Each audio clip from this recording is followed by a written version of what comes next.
Sushma Gulapali, the business head for the West African mining sector at the B5 Plus group. Next, quickly, is Sarah Tumble, a senior exploration geologist at SRK Exploration Services.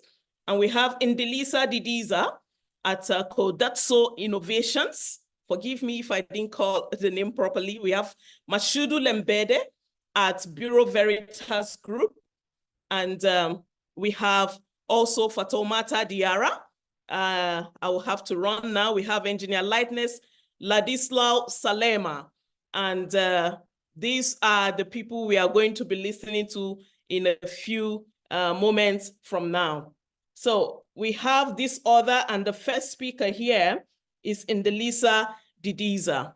Ndilisa Didiza, are you in the room, please?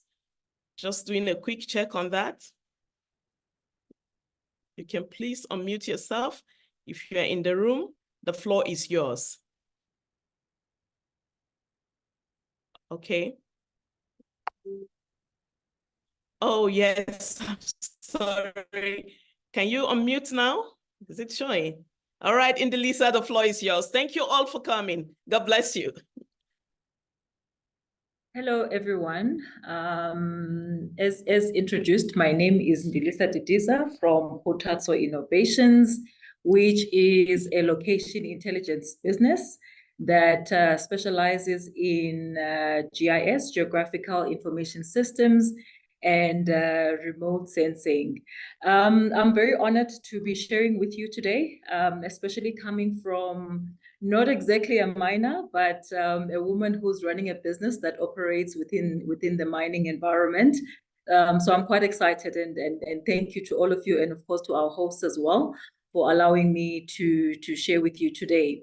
So I thought I'd also just give a bit of a background in terms of the kind of work that we do, so that you have context when I start sharing about the ways that we are assisting miners, especially small-scale miners, in terms of building capacity in order for them to operate at a global level. So myself, yes, my background is in GIS and remote sensing. I have over 18 years consulting experience, and largely that has been within mining, environmental, and as well as the engineering sector as well, because that's where we applied our kind of technology. Besides that, I'm also the co-chair for the agriculture and community and food security community of practice within South Africa's Department of Science and Innovation. And this is really an initiative whereby we are saying that we've got this technology in terms of observing the earth and what happens on the land, you know, the GIS, the satellite data that we source for our projects and our communities. But how do we really take it and make sure that it actually solves our environmental and societal you know, challenges? So one of the initiatives within that is to actually look at how we use that data, and of course not duplicating efforts with other stakeholders within the industry. And I'm happy that this is an event for Africa, for women in Africa. I'm happy to share that one of the ways that where we have contributed you know, towards building the industry and building women has been through events such as the Global Earth Observations, or rather the Group on Earth Observations, whereby I was in Accra not too long ago to share once again on the technology that we have. And of course, the business has over 40 years experience, and I'm very proud to say that it is 100% African woman-owned business. Please do let me know if you do not see my slides. Okay, so I would have to make you a co-host now because we are not seeing your slide really. Okay, am I on? I'm not sharing. I just spoke without sharing. Oh, goodness. Pardon me for that. Yeah. I'm just going to share my screen. I was too excited. But I think this is the crust. This is the crust of the conversation. Are you able to see my screen now? Yes. Oh, perfect. Okay, I'll have to just skim through it. There we go. Ooh, what did I do? Okay, sorry, I'll have to share outside the presentation mode because now I can't move anything. Oh, goodness. We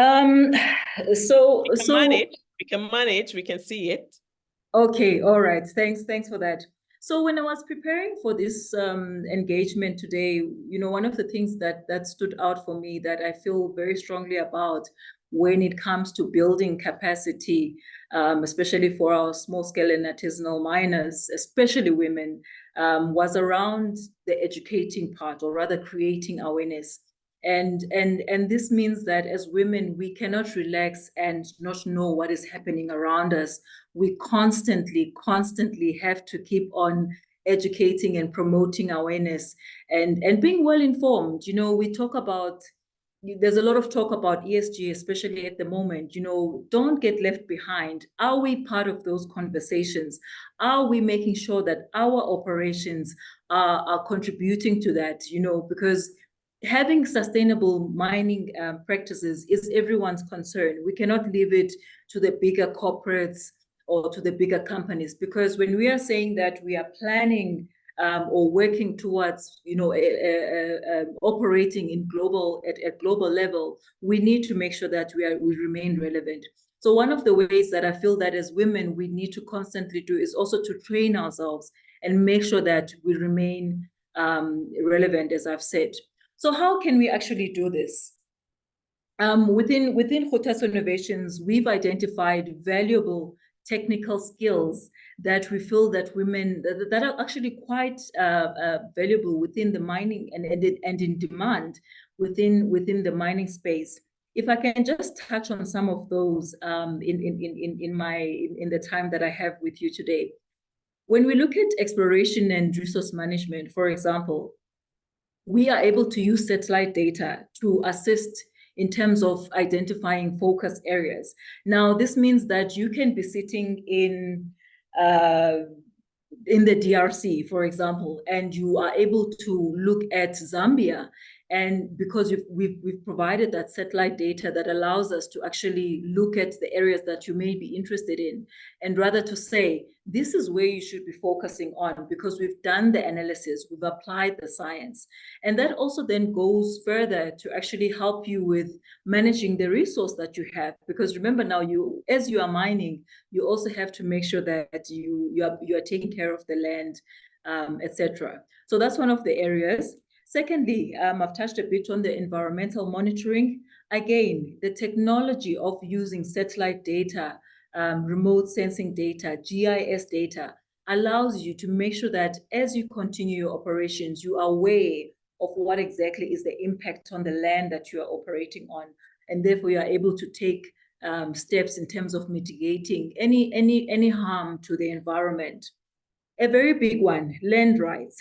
You know, and I always say we don't know what we don't know.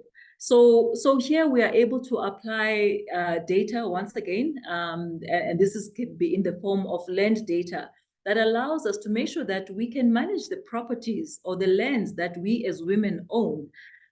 You know, or we can access information about available land that we could potentially go to farm, or I beg your pardon, I speak a lot to farmers, potential land that we could potentially go to start exploring. So this is the insights that is available within the data and tools that are within, like I mentioned, the GIS and remote sensing technologies that we apply within the mining side of things.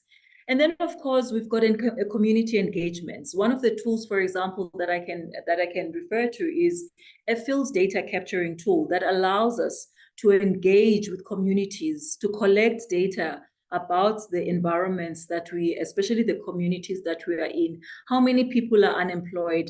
How many women are running their own operations? What are their ages? So that we can really collect data that allows us then to create impact. And lastly, but most very important as well, how do we make sure that the land is safe? How do we look at things like landslides? How do we look at the topography of the land? And that's where the GIS and the remote sensing technologies, again, are able to come through and assist us in terms of knowing and keeping us safe as we do our operations.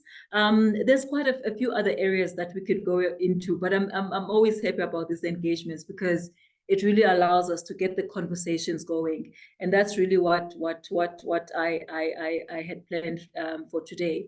And lastly, I always say that like I said, let's keep on connecting. As I've shared, these are some of the ways in which we have contributed towards enabling women to be recognized, or enabling them and equipping them with the skills. And we are happy to be able to get into partnerships with you, wherever you may be, whatever part of the world that you may be in. So please do reach out. Let's get in touch, and definitely we can engage. Thank you, ladies. Oh, thank you very much, Ndilisa, Didiza. We are proud of you. We are proud of your achievement, and that was eloquently delivered. Ndilisa, in summary, has told us that we need to remain relevant through training, and that you should not overlook ESG that is making the rounds in the world. That is very key because it resonates with me. And she has mentioned directly or indirectly that you must invest in yourself as a woman. That is the way we can get included as the team goes for the year. Inclusion has to do also with competence. All right, so let's beef up our competencies. You can see the areas where Ndilisa has mentioned that we need to build capacity on: exploration and resource management, environmental monitoring, land rights and ownership, community engagement, health and safety. Thank you, Ndilisa, again. We're very happy to have you. If you have a question for her, you can drop in the chat box. At the end of the sessions, we are going to take questions and answer very briefly. Thank you so much. So our next, if I may, Ndilisa, you can stop sharing. Thank you. All right. I will just take a moment to get back to my slides, please. Where is it?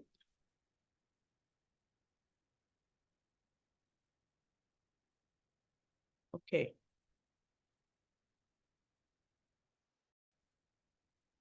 Right, so I don't know what's going on now.